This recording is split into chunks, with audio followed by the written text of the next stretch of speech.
স্বাগত আরও একবার সিলেট স্টুডিও থেকে চ্যানেল এস সিলেট নিউজে। বিশ্বনাথ উপজেলার ট্যাংরা গ্রামে প্রতিষ্ঠিত আল মুসলিম স্কুল অ্যান্ড কলেজ এবার এসএসসি পরীক্ষায় অতীতের মতো ঈর্ষণীয় সাফল্য অর্জন করেছে। সিলেট শিক্ষা বোর্ডে এবার পাশের হার ৬৮.৫৭ হলেও এই প্রতিষ্ঠানের শিক্ষার্থীরা শতভাগ পাশ করে শিক্ষা প্রতিষ্ঠানের ভাবমূর্তি উজ্জ্বল করেছেন। বিস্তারিত জানাচ্ছেন মইনুদ্দিন মঞ্জু, ক্যামেরায় ছিলেন শামীম হোসেন।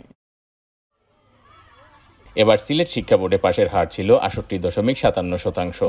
বিগত কয়েক বছরের ফলাফল বিবেচনায় এবার সিলেটের বিভিন্ন স্কুলের শিক্ষার্থীদের ফলাফলও ছিল হতাশাজনক। অথচ বিশ্বনাথ উপজেলার টেংরা গ্রামে ২০০৬ সালে প্রতিষ্ঠিত আল মুসলিম স্কুল অ্যান্ড কলেজের শিক্ষার্থীরা তাক লাগানো সাফল্য অর্জন করেছে।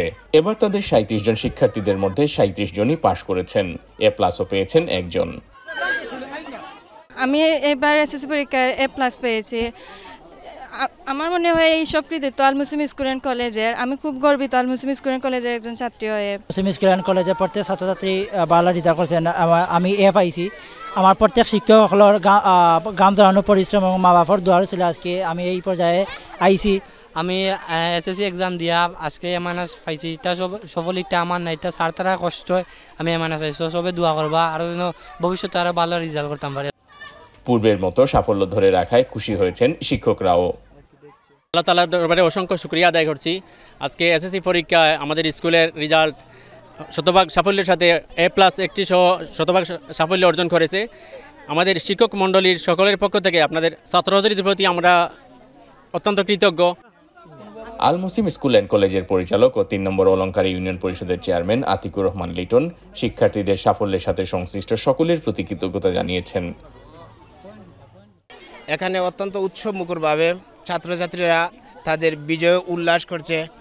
এজন্য আমি অলঙ্কারী ইউনিয়ন পরিষদের পক্ষ থেকে আন্তরিক ধন্যবাদ এবং কৃতজ্ঞতা জানাচ্ছি। ছাত্রছাত্রীদের ভালো রেজাল্ট করায় 100% রেজাল্ট করায় আমি স্কুল অ্যান্ড কলেজের আল মুসলিম স্কুল অ্যান্ড কলেজের পক্ষ থেকে আবারও ধন্যবাদ।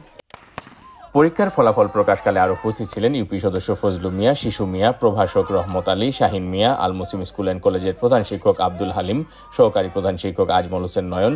শিক্ষকদের মধ্যে ছিলেন মুস্তফা মারুফ, সুহেল আহমেদ, রিপন মিয়া, আব্দুল কাদির জীবন, শাহিদা আক্তার, ফাহিমা আক্তার, আব্দুল মুমিন, আনুষ্কা রানী দাস, শাকেল আহমদ, বন্যা রানী দাস, নমিতা রানী দাস, তানজিনা আক্তার, রিয়া আক্তার ও Ayesha Akter. Moinuddin Manju, channel S news, Sylhet. BNP সরকারের সময় নারীর মর্যাদা, নিরাপত্তা ও অধিকার সমুন্নত ছিল বলে মন্তব্য করেছেন বিএনপির চেয়ারপারসনের উপদেষ্টা খন্দকার আব্দুল মুক্তাদির। তিনি বলেন, বিএনপি চেয়ারপারসন বেগম খালেদা জিয়া মুসলিম বিশ্বের মহিয়সী নারী। তার শাসনামলে নারীর জীবনমান উন্নয়নে বেশি কাজ হয়েছিল। নারীদের জন্য তিনি অবৈতনিক শিক্ষা ব্যবস্থা চালু করেছিলেন। সিলেটের একটি হোটেলে তরুণ নারীদের সাথে মতবিনিময়কালে তিনি বলেন, নারী সেনাবাহিনী ও নারী পুলিশের উন্নয়নে বেগম খালেদা জিয়ার শাসনামলে সবচেয়ে বেশি কাজ হয়েছে। জিয়াউর রহমান বিদেশে তৈরি পোশাক রপ্তানি চালু করেছিলেন, আর এটিকে শক্ত ভিত্তির উপর দাঁড় করিয়েছিলেন খালেদা জিয়া। গার্মেন্টস সেক্টরে নারী শ্রমিকদের কর্মসংস্থানে তিনি উদ্যোগ নিয়েছিলেন। সংগঠক রাহিমা বেগমের সঞ্চালনায় আয়োজিত মতবিনিময় সভায় বক্তব্য রাখেন ব্যাংকার তাহুরা আহমেদ, গৃহিণী হালিমা কবির, সংগঠক তাহমিনা বেগম রুজি, শিক্ষিকা ফারহানা ইমা, মাইশা আক্তার জ্যোতি সহ বিভিন্ন পেশায় নিয়োজিত নারীরা। বাংলাদেশ খেলাফত মজলিসের মহাসচিব ডক্টর আহমদ আব্দুল বাসিত আজাদ বলেছেন, দেশের সকল ইসলামী রাজনৈতিক দলগুলো নির্বাচনী জোট গঠনের দ্বারপ্রান্তে আছে। আমরা চাই দেশের প্রত্যেকটি নির্বাচনী আসনে ইসলামী নির্বাচনী জোট থেকে একজন প্রার্থী প্রতিদ্বন্দ্বিতা করবেন। কোনো আসনে একটি ইসলামী দলের বিপরীতে আরেকটি ইসলামী দলের প্রার্থী থাকবে না। তিনি শুক্রবার সিলেট নগরীর পূর্ব জিন্দাবাজারে এক সাংবাদিক সম্মেলনে সাংবাদিকদের প্রশ্নের জবাবে এই তথ্য জানান। এই সাংবাদিক সম্মেলন থেকে খেলাফত মজলিস সিলেট বিভাগের ১৯ আসনের সংসদ সদস্য প্রার্থীদের নাম ঘোষণা করা হয়েছে। সংবাদ সম্মেলনে আরও উপস্থিত ছিলেন দলটির আমির মাওলানা আব্দুল বাসেত আজাদ, নায়েবে আমির প্রিন্সিপাল মাওলানা মজদুদ্দিন আহমদ, সিনিয়র যুগ্ম মহাসচিব অ্যাডভোকেট জাহাঙ্গীর হোসেন, যুগ্ম মহাসচিব মোহাম্মদ মুনতাসির আলী, ডাক্তার এ তাওসিফ সহ কেন্দ্রীয় নেতৃবৃন্দ এবং সিলেট, সুনামগঞ্জ, মৌলভীবাজার ও হবিগঞ্জ জেলার শীর্ষ নেতৃবৃন্দ। নবীগঞ্জে কয়েকটি গ্রামের মধ্যে চলমান সংঘর্ষের জের ধরে দুজন নিহত ও উভয় পক্ষের শতাধিক নারী পুরুষ আহত হয়েছেন। সংঘর্ষে শতাধিক দোকানপাট, বেসরকারি হাসপাতাল, যানবাহনে ভাঙচুর, লুটপাটের ঘটনা ঘটে। আনমনু, নোয়াপাড়া ও রাজাবাদ গ্রামের লোকজন এক পক্ষে এবং পূর্ব ও পশ্চিম তিমিরপুর ও চরগাঁও গ্রামের লোকজন অপর পক্ষে সংঘর্ষে লিপ্ত হন। এ সময় পূর্ব তিমিরপুরের অ্যাম্বুলেন্স চালক ফারুক মিয়া ও আনমনুর লিমন মিয়া নিহত হন। পরে যৌথ বাহিনীর হস্তক্ষেপে পরিস্থিতি নিয়ন্ত্রণে আসে। সংঘর্ষ চলাকালে শহরের ইউনাইটেড হাসপাতাল, মাছবাজার, হোটেল হাশেমবাগ, মধ্যবাজার, হাসপাতাল রোডের দোকানপাটে ব্যাপক ভাঙচুর, লুটপাট ও অগ্নিসংযোগ হয়। অন্তত 50টিরও বেশি দোকান ও যানবাহনে হামলা হয়।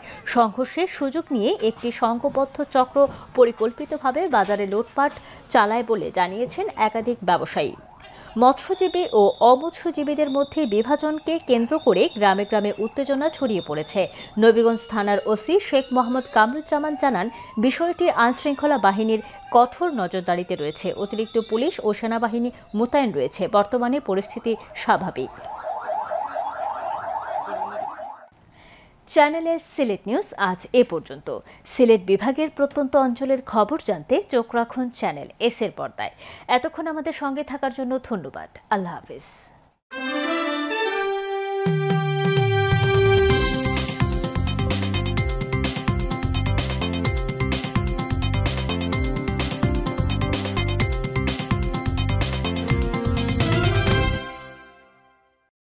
বিদেশেও কাজ নিয়ে ব্যস্ত থাকো, এখানে এসে শুয়ে বসে আছো। তা কি করব, একটু রিল্যাক্স করব না? আমার বেড়াতে যেতে ইচ্ছে করে না। এখানে কোথায় বেড়াতে যাবে? আরে বন্ধু, কি হয়েছে তোমাদের?